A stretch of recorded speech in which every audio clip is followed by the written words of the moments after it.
Me llamo Celina Montalvo y a mis 68 años he aprendido a capear el temporal de la vida con una mezcla de paciencia y una terquedad calladita que no se rinde fácil. Esta mañana estaba parada en mi departamento en Veracruz, con la maleta a medio empacar sobre la cama, y la luz del mar colándose por las cortinas como un susurro del Atlántico. El olor a café recién colado flotaba en la cocina, aunque ni lo registré. Esto ya era rutina de amadres, la ropa para el crucero doblada con esmero, los artículos de baño en su lugar. Esos detallitos que hacen que semanas en alta mar se sientan como en casa. Se suponía que iba a hacer otro viaje en familia, de esos que me recordaban por qué había pasado décadas echando el resto por mi hija, su esposo y mis 2 nietos. De repente, mi celular vibró sobre el buró. Lo agarré sin mirar, pensando que era uno de esos 1000 recordatorios o actualizaciones de embarque que me había puesto yo misma. Mi pulgar se quedó suspendido sobre la pantalla y me quedé helada. Ahí estaba, su nombre parpadeando en letras grandes. No vas a venir con nosotros. Mi suegra prefiere que sea solo familia. Lo leí 2 veces, luego una tercera, creyendo que mis ojos me estaban jugando una mala pasada. El corazón se me vino al suelo, latiendo tan fuerte que lo sentía en la garganta como un tambor desbocado. Dejé caer la taza de café que acababa de servirme. Se derramó sobre la encimera. Olvidada al instante, por un momento, me quedé quieta, con el estómago hecho un nudo, las palmas sudadas, mientras la incredulidad y el dolor chocaban como olas furiosas. Mi hija, mi propia sangre, había tomado una decisión que me borraba de lo que yo creía que era nuestra vida familiar compartida. Me dejé caer en la silla junto a la ventana, con la maleta abierta a mis pies, e intenté respirar hondo. El ruido de la ciudad afuera, las gaviotas chillando. Los claxones lejanos del puerto sonaba lejano, casi de otro mundo. Había pasado años tejiendo recuerdos, echando una mano en todo, y ahí estaba yo, leyendo un mensaje que me decía que nada de eso importaba un comino. Mis manos temblaban un poquito mientras dejaba el teléfono. Con esas palabras quemándome en la mente como brasas, aparté los pensamientos por el momento y volví a la maleta, tratando de concentrarme en el equipaje. Pero el peso en el pecho no se iba. Ya sentía que esta mañana era el arranque de algo que no me esperaba, y que iba a cambiar para siempre cómo veía a mi familia. Capítulo 2. Una vida de darlo todo. Me hundí en el sillón, dejando que el peso de la mañana se me calara hasta los huesos. Me llamo Celina Montalvo, y durante 68 años me he vaciado en mi familia sin pensar 2 veces en mí. Recordaba el día en que avalé el crédito para la primera casa de mi hija. Con los papeles crujientes sobre la mesa de la cocina, me sentía orgullosa, sabiendo que mi apoyo les daría un piso firme para sus hijos. Pero ese orgullo se mezclaba con un cansancio que calaba hondo. Yo equilibraba mis cuentas y mi pensión modesta junto con las de ellos. Hubo noches en vela al teléfono, desenredando tareas o calmando llantos por exámenes fallidos. Cumpleaños y fiestas eran excusas para mostrar amor a puro esfuerzo, regalos elegidos con cuidado, comidas preparadas con el alma, mandados de aquí para allá. Cuidar a mis nietos era una delicia, pero una carga que llevaba en silencio, sin quejarme. Cada sacrificio salía natural, como el ritmo que definía a la familia, y sin embargo, en esos recuerdos, ahora salía un piquete que dolía. Las indirectas sutiles, las exclusiones chiquitas que parecían inofensivas, se veían como un patrón clarito, un comentario sarcástico de mi hija, disfrazado de broma.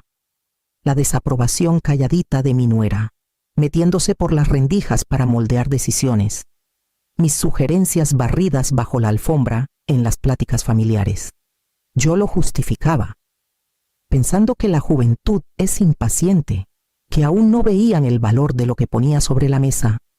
Ahora, bajo la luz clara de la mañana veracruzana, El contraste entre mis esfuerzos y ese mensaje me pegó como un rayo. Los gestos de amor invisibles habían pasado desapercibidos, haciendo que décadas de darme entera me volvieran invisible, tomada por sentada hasta que un solo texto me borrara de un momento soñado. La amargura se me hinchó en el pecho, mezclada con nostalgia por los años volcados en los que amaba. Había dado de corazón, y la lección estaba clarita. La generosidad podía pasar desapercibida o mandarse al carajo.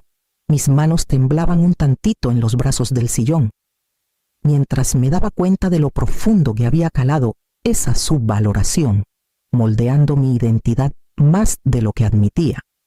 Me moví a la mesa del comedor, extendiendo el montón de carpetas que había guardado por años.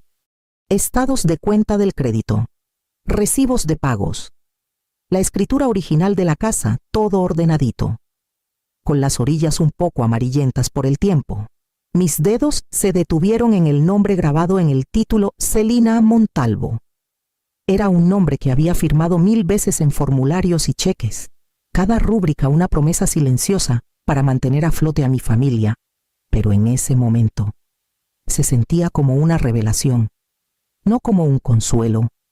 Hojeé los estados del crédito, contando aportaciones, rastreando transferencias, cada pago que había hecho para que la casa no se hundiera, cada predial que cubrí cuando el dinero escaseaba, cada reparación inesperada, todo había sido mío, aunque siempre lo enmarcáramos como apoyo.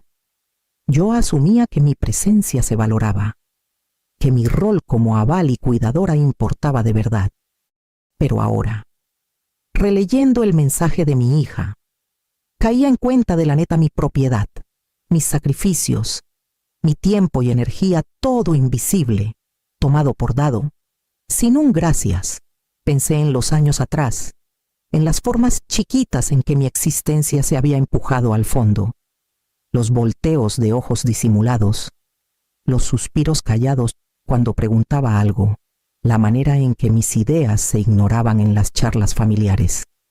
Hasta la influencia velada de mi nuera siempre había guiado la casa, empujando a mi hija hacia decisiones que me dejaban sintiéndome de adorno. Yo lo explicaba como inexperiencia o impaciencia, que el amor pide paciencia y tolerancia, pero la claridad me pegó duro, como un balde de agua fría. Esto no era descuido ni inmadurez, era borrón y cuenta nueva.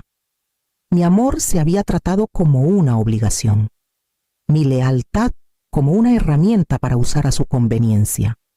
Y sin embargo, ahí estaba yo, todavía al mando de lo único que daban por sentado que podían quitarme la casa. Me recargué en la silla, dejando que el shock y la comprensión que amanecía me lavaran.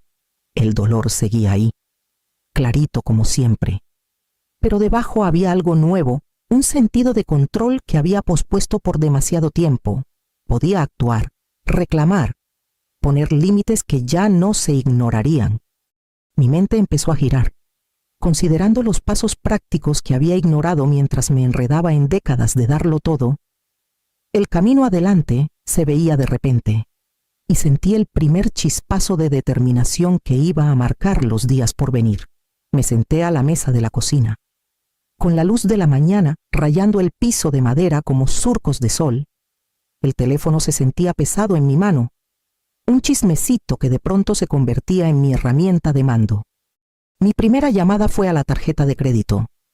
Todavía veía el cargo del spa brillando en el estado de cuenta, 12,000 pesos por aceites y tratamientos en los que se había dado gusto la familia de mi hija mientras yo me quedaba en casa, manejando sus necesidades del hogar en silencio. Mis dedos flotaron sobre los botones antes de hablar. Quisiera disputar un cargo en mi cuenta, dije con firmeza, la voz más segura de lo que esperaba. La operadora preguntó unas cosas. Yo mentí con suavidad, diciendo que la tarjeta se había perdido, no perdida en lo físico, pero la confianza se la habían robado hace rato. La llamada terminó con la confirmación de que revisarían el cargo. Una victoria chiquita, pero me mandó una oleada de energía. Me recargué, sintiendo el peso de décadas de labor silenciosa las cuentas que cubrí. las comidas que preparé, los viajes en carro que hice, y me di cuenta de cuántos de esos sacrificios habían pasado de noche. Luego, marqué a Gabriel, mi abogado de siempre. Su voz era calma, familiar. Como un ancla en la tormenta, le expliqué la situación: la casa, los pagos, la propiedad. Escuchó sin interrumpir. Luego me delineó opciones que había ignorado por años. Mi posición legal era sólida. Nada se había transferido. Podía actuar cuando fuera el momento, calladita. Pero con todo, hice una lista mental, repasando años de aportes, los recursos financieros y emocionales que controlaba, cada servicio, cada pago del crédito, cada gasto inesperado, todo aún a mi nombre. La idea de que podía reclamar autoridad, que el poder que había pospuesto tanto tiempo era mío para manejar, se me caló como una marea calentita. No era triunfo todavía, pero era el primer titileo de él. Una llama cautelosa y firme. Sentí una claridad que había faltado en todos los años de darlo todo esta vez. Actuaría con cabeza, no con el corazón desbocado. Cada pasito que daba hoy, desde disputar el cargo hasta confirmar mis derechos legales, era un ladrillo en la pared de independencia que empezaba a levantar alrededor de mí. Por primera vez en años, sentí el cosquilleo callado del empoderamiento. El camino adelante todavía daba vértigo, pero ya no estaba a la deriva. Tenía el control en mis manos, y ese control era solo mío. Me senté a la mesa del comedor, con papeles extendidos en pilas ordenadas, la pluma lista en la mano como si escribir pudiera ordenar la tormenta dentro de mí. La casa, el hogar que había construido con sudor, presupuestos cuidadosos y décadas de cariño, todavía era legalmente mía. Ese hecho, que había dado por sentado tanto tiempo, de pronto se sentía como un arma cargada. Hice una lista: contactar agentes inmobiliarios discretos, confirmar documentos de propiedad, revisar el calendario con Gabriel, preparar avisos que no dejaran pie a malentendidos. La idea de avisarle a mi hija o a su mamá ni se me cruzó por la cabeza. Su reacción no pintaba en el proceso. Necesitaba precisión, no drama de telenovela. Podía imaginar sus caras, la incredulidad brotando, ojos abiertos como platos al darse cuenta de que la autonomía que daban por sentada que yo soltaría había sido pura ilusión. Me permití una sonrisita privada, un gustito chiquito en imaginar su sorpresa. Gabriel me había explicado los pasos, metódicos y claros. Me aseguraría de que la venta fuera discreta, sin letreros de se vende, sin anuncios, todo manejado con eficiencia calmada, casi invisible, para que cuando llegara el momento no tuvieran chance de objetar o meterse. Tomé notas de plazos, documentos para checar y comunicaciones que irían estrictamente por el abogado. Mientras trabajaba, los recuerdos subían sin avisar: noches en vela ayudando con tareas, cumpleaños celebrados con esmero, comidas preparadas para familias cansadas, horas al volante de un lado a otro. Cada sacrificio, cada acto de devoción callado, había sido un hilo tejiendo su comodidad, pero a menudo pasaba desapercibido, subvalorado o hasta ignorado. Me permití sentir el peso de esa historia y luego lo solté. Reemplazándolo con propósito, me recargué y tomé un respiro lento. Mi resolución se sentía diferente ahora, más fuerte. Sí había tensión, un nudo apretado de anticipación, pero templado por certeza. El cambio de aguantar pasivamente a actuar con agencia estaba completo. Podía moverme, con cuidado, deliberadamente, y las consecuencias vendrían solas, con una mirada final a la lista. Cerré mi libreta, los primeros pasos estaban puestos, la estrategia clara, y por primera vez en años, sentí un cosquilleo firme y controlado de empoderamiento recorriéndome. Ya no era solo la proveedora, la cuidadora, la observadora silenciosa. Era una fuerza por derecho propio, y esta vez lo verían no con rabia, sino con una realidad que no se podía negar. La luz de la mañana se colaba por las ventanas veracruzanas, mientras me movía con deliberación por las habitaciones de la casa. Cada cosa que tocaba llevaba años de recuerdos, la cobija azul que tanto quería mi nieta, el juego de porcelana que le regalé a mi hija, pilas de cartas y fotos guardadas en cajones. Empaqué con cuidado, eligiendo qué llevar y qué dejar para los nuevos dueños, asegurándome de que nada sentimental se perdiera en la prisa. Luego, me volví a lo práctico. Había que cambiar las chaves. Saqué las nuevas del sobre del cerrajero. Poniendo 2 copias en una carpetita etiquetada, una iría para el agente inmobiliario, la otra segura en mi bolso. Sentí un cosquilleo callado de control, de ese que viene de agarrar las riendas por fin después de décadas, a merced de caprichos ajenos, antes de irme. Redacté el aviso para pegar en la puerta: la casa estaba vendida. Toda comunicación al abogado Gabriel, cada palabra precisa, sin espacio para pleitos o demoras. El acto en sí se sentía casi como un ritual, un cierre simbólico de un capítulo que había cargado sola por tanto tiempo. Mientras caminaba por las habitaciones una última vez, el peso de años de servicio y sacrificio me oprimía el pecho con suavidad. Pensé en noches en vela con tareas, fiestas organizadas, cuentas pagadas, lágrimas secadas. Todo ese labor callado e invisible que había mantenido la casa en pie, ahora contrastaba nítidamente con la independencia que estaba por reclamar. Me detuve en la puerta principal, llaves en mano, e inhalé profundo. La tensión me vibraba por dentro, la anticipación afilada pero controlada. Esto no era un arranque impulsivo, era un paso medido hacia la autonomía, una declaración de que mi tiempo, energía y vida valían al girar la llave por última vez. Sentí un empoderamiento reflexivo y firme asentarse sobre mí, una certeza callada de que, por fin, el rumbo de mi vida era mío para dirigir. El día llegó con un frescor en el aire, un recordatorio suave de las mañanas costeras de Veracruz. Observaba desde mi balconcito chiquito, sorbiendo un té, mientras el Uber que había pedido se paraba en la banqueta, adentro de la casa. Mi hija y su mamá esperaban una escena familiar, una que creían solo de ellas.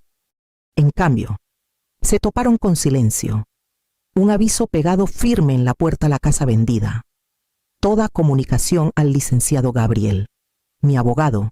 Podía ver el momento en que sus ojos captaban la verdad. Shock, incredulidad, un destello de enojo y luego confusión. Mientras jalaban la manija, haciendo ruido con llaves que ya no encajaban, sentí una satisfacción callada, un cosquilleo firme que no tenía nada de maldad. Me habían subestimado por décadas, dando por sentado que mi paciencia y complacencia no tenían fin. Y ahora se veían obligadas a enfrentar la realidad que yo había construido en silencio. Me llegó un voicemail de mi hija al celular, un mensaje apresurado y revuelto lleno de excusas y preocupación ensayada. No sabía si suplicar, regañar o exigir explicaciones. Lo dejé sonar sin contestar. No hacía falta. La casa, el control, la consecuencia, todo ya estaba más allá de discusiones. Desde lejos, vi sus reacciones desplegarse: paseos nerviosos, pláticas susurradas, una mirada ocasional hacia las ventanas donde imaginaba que sospechaban mi presencia. Me quedé oculta, calmada, sorbiendo mi té, dejando que la tensión colgara en el aire como una telaraña fina e invisible. Cada mirada revuelta, cada gesto frustrado, confirmaba lo que sabía de siempre: mis acciones eran deliberadas, irreversibles y totalmente justificadas. Por años, había sido la arquitecta silenciosa de su comodidad, la proveedora firme cuyo labor y cuidado pasaba en su mayoría desapercibido. Y ahora, la culminación de todos esos años de paciencia, sacrificio y estrategia callada se manifestaba sin confrontaciones, sin pleitos, sin escándalo. La realidad de mi independencia les pegó antes de que mis palabras pudieran. Me recargué en la silla, soltando un suspiro suave que liberaba una tensión que ni sabía que cargaba. La casa vendida, las llaves cambiadas, los límites claros. Sentí una calma interior, un triunfo silencioso. El mundo que daban por controlado había girado por completo, y yo lo veía pasar sin prisa ni drama, por primera vez en décadas. Sentí el peso pleno y dulce de la agencia, y el saber que mi fuerza callada había hablado más fuerte que cualquier pleito. Me senté en la sala, con la luz de la mañana suave sobre el piso de madera, el teléfono en mano. Las notificaciones parpadeaban insistentes, mensajes de amigos y familia, alertas de redes sociales, etiquetas, comentarios. Deslicé deliberadamente, absorbiendo las reacciones sin responder. Mi hija había subido una historia vaga, editada con cuidado, ojos rojos, caption insinuando estrés y decepción, lo suficientemente pasivo-agresivo para sugerir que yo me había pasado de lanza. Su mamá entraba con comentarios, intentos velados de justificar la situación, pintándose como víctimas de las circunstancias. Dejé que cada post me pasara por encima sin mover un pelo. Sus palabras no podían deshacer los límites que había puesto, ni borrar la claridad que había alcanzado. La casa, las llaves, la documentación legal, todo confirmaba lo que sabía. Mi previsión y planificación cuidadosa habían asegurado tanto mi propiedad como mi dignidad. Mientras observaba, una satisfacción callada se me asentó en el pecho. No hacía falta confrontar, pelear o justificarme. Las consecuencias de años tomando el control habían llegado justo como lo planeé. La tensión que había durado décadas, la preocupación por ser ignorada. La frustración de labor no reconocida se había disuelto en una certeza calmada. Sentí gratitud por mí misma, por la fuerza para actuar con deliberación, por la independencia que había cultivado y por la dignidad que ningún post, ningún comentario ni intento de culpa podía menguar. Por primera vez en años, me permití vivir a pleno el empoderamiento de actuar con autoridad callada. El mundo podía chismear y juzgar, especular y quejarse. Yo me quedaba intocable, soberana de mi propia vida. La justicia, me di cuenta, no siempre necesita voz o confrontación, puede ser silenciosa, precisa y completa. Abrí la puerta de mi nuevo departamento con vista al puerto de Veracruz y dejé que el sonido de las olas me lavara. El espacio era más chiquito, sí, pero se sentía amplio de una forma que la vieja casa nunca tuvo. La luz del sol se derramaba por la sala, rozando los bordes de la alfombra azul que tanto quería mi nieta, ahora puesta con cuidado junto a mi silla. Dejé mi bolso y tomé un respiro profundo, sintiendo cómo la tensión de meses, años empezaba a soltarse. El té se volvió mi ritual de nuevo, pero esta vez lo sorbía despacio junto a la ventana, dejando que los barcos del puerto se fueran mientras veía a las gaviotas girar arriba. Las mañanas eran para caminar por el malecón, reconectar con amigas que había descuidado, parar en cafés conocidos y redescubrir el ritmo de la vida que me pertenecía. El jalón mental constante de obligaciones familiares se aflojaba, reemplazado por pasatiempos, libros y el placer callado de tomar decisiones solo por mí. Las tardes traían una calma que no conocía en décadas. Desempaqué solo lo necesario, dejando atrás los restos del hogar que había mantenido para todos los demás. Cada cosa que colocaba era un recordatorio de que reclamaba espacio, tiempo y energía pospuestos por tanto. El reflejo del puerto espejeaba mi propia claridad. Una vida simplificada y centrada en mi bienestar. Por primera vez en años, sentí alivio, esperanza y un empoderamiento firme que no dependía del reconocimiento de nadie. Me había desenredado del drama, y en el proceso descubrí una paz que era totalmente mía. Me senté junto a la ventana, con el puerto extendiéndose amplio ante mí, y dejé que la quietud se me calara hasta los huesos. La ciudad zumbaba abajo, pero aquí arriba, en mi espacio propio. No había nada apurando ni demandas, ni expectativas, solo el ritmo firme de mi respiración y el paso lento del tiempo. Pensé en los años que le di a mi familia, las noches incontables que sacrificaré el sueño, los fines de semana en mandados o horneando golosinas, el labor silencioso que había sido tanto mi alegría como mi carga. Ahora entendía qué significaban de verdad los límites. El respeto propio no es egoísmo, y la familia no pide sumisión constante. Podía estar presente para los que me valoraban, los que veían mi amor y labor por lo que era, y mantenerme a distancia de los que no, esa distinción, antes borrosa por décadas de darlo todo. Ahora era clara y firme. Un orgullo suave me llenó no por batallas ganadas contra otros, sino por la dignidad que había preservado para mí. La casa, las llaves, las decisiones, todo había sido un reflejo de la vida que quería vivir deliberada, independiente y sin inmutarse por caprichos ajenos. Sonreí bajito, sintiendo una calma que me había eludido por años. Había dado y sacrificado lo suficiente, y ahora, por fin, podía recibir paz, claridad y la satisfacción callada de una vida reclamada,